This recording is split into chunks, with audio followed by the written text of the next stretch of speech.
performer. Korie.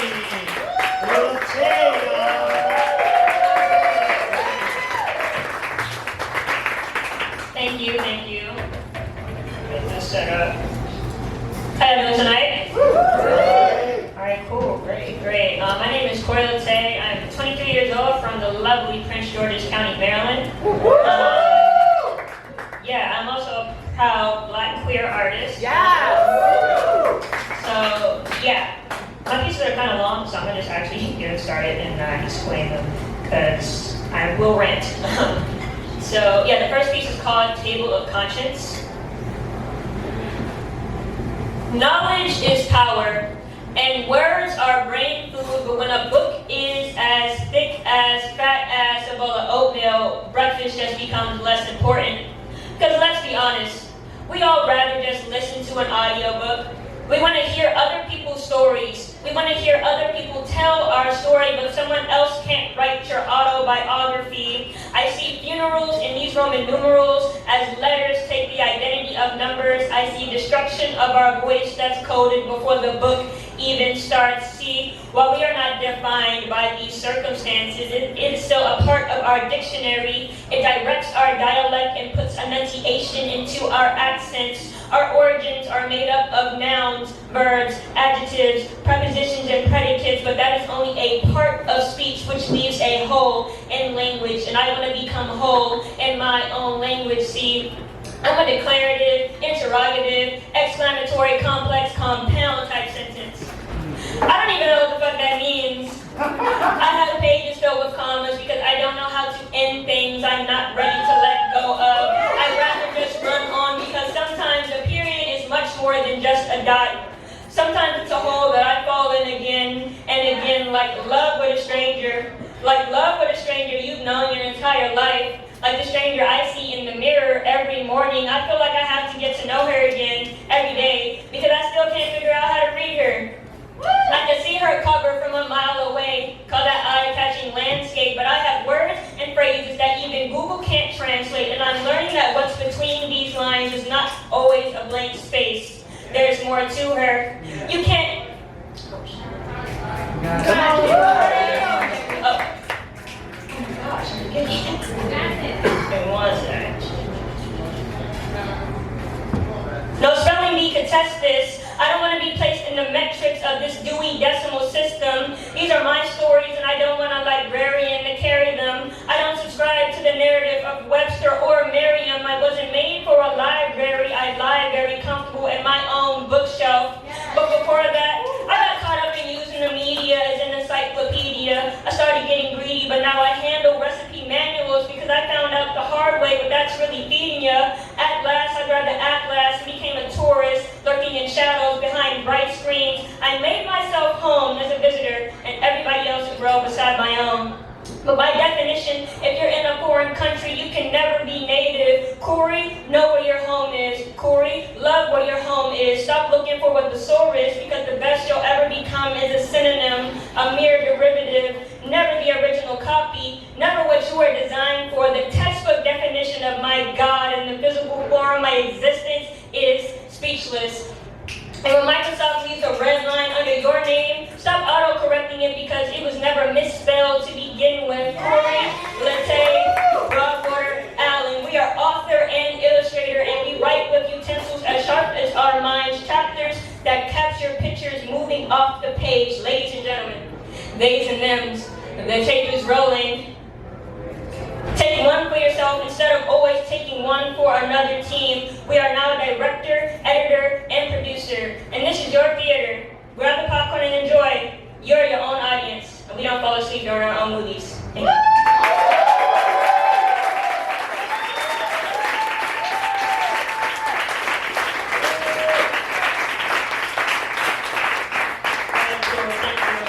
I haven't done a piece of memory in years, so get right into the next piece.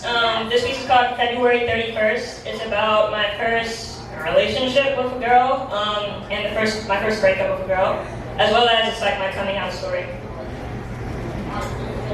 We met on February 31st, a day I never thought exist, a day I never thought I was allowed to experience. This relationship was about a month and a half, but it brought out 23 years of hope unspoken, even to myself, and I miss every day of it. I miss her every day. About as much as you can miss somebody you never really got to know, I felt like I was an infant living in infinity. You took me back to that little girl that always felt like something was wrong with her, and she still does.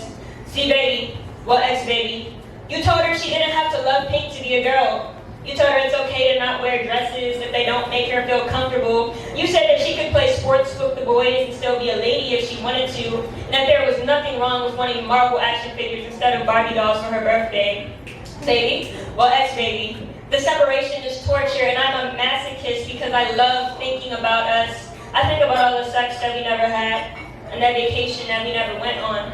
I think about all the gifts I got you for your birthday next year, and meeting your friends that don't even know I exist. I think about you starting that business that you always wanted, and getting that new place where you could lay your head in peace. I think about all the smiles I never got to put on your face, and I think about all the lucky women that get to do that now that I'm gone. See, right now, y'all probably know more about this relationship than she ever cared to pay attention to.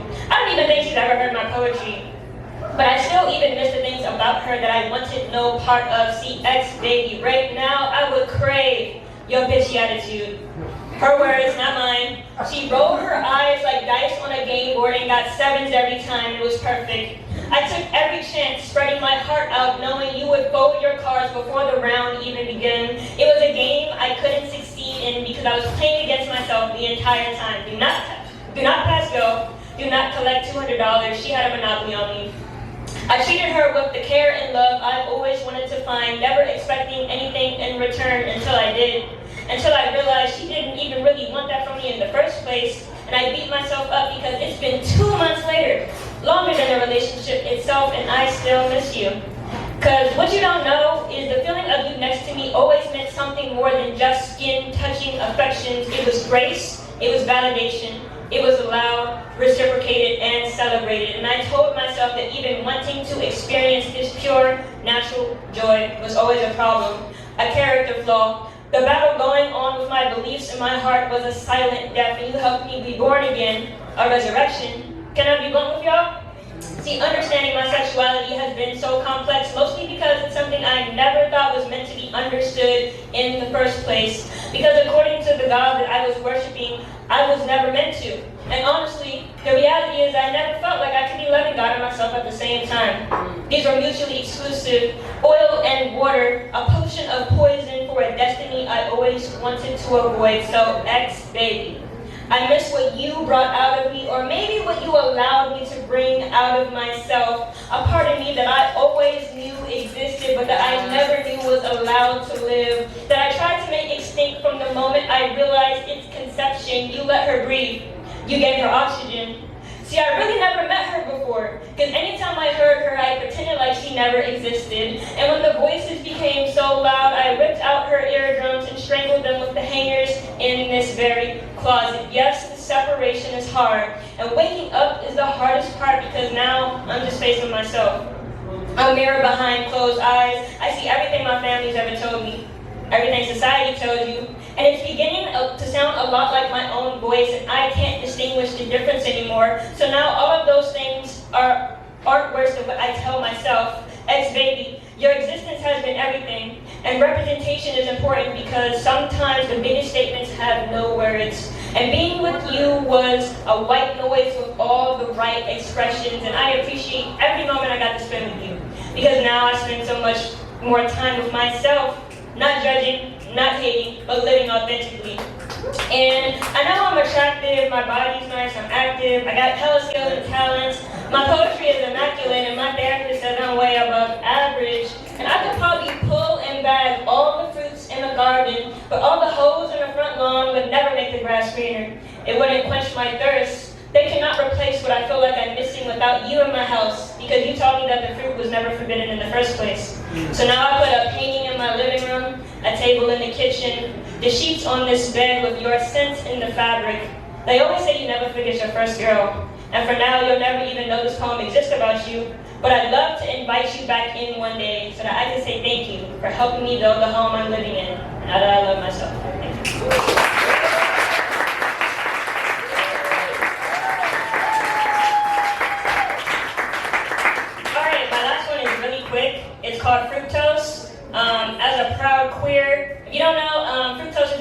sounding fruit, and I try my best to be fruity on every occasion. So, yes. Yes. She a little fruity. I love it. It's driving me bananas. Staring at her body, I'm forgetting where her pants is. She looked me up and down like she writing my advances. I'm trying to make some art so maybe you can be my canvas. I took her to Atlantis.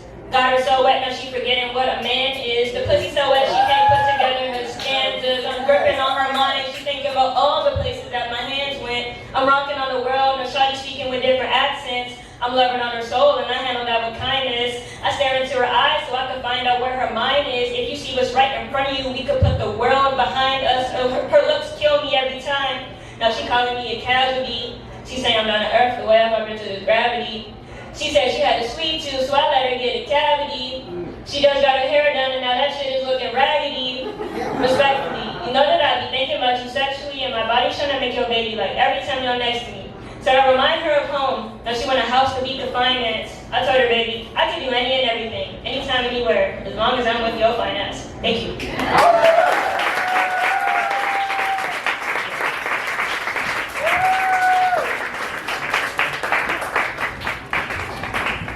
That was Korie. Let's